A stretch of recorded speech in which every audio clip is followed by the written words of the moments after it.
Türkmenistan'ı ziyaret etmegini 21. asırda Türkmen-İran gatnaşyklaryny altın gatnaşyklary urmak barada alasygyň nusratyn dünyas şol alasyykda da Türkmenler bilen, İranly Türkmenler bilen Türkmenistanly doganlarynyň arasynda gatnaşyklary berkleşdirmek, arkalaşmak hemme bölümine tutular.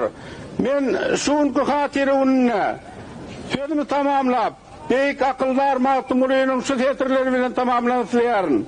İlimiz ulaştın soğulmadı ya da 90 olup tamam olsun kısmı. Beyik akıllarına yetişiyali Türkmenistan ve İran halklarının geleceği eşretli durmuşları hem işabadan olsun.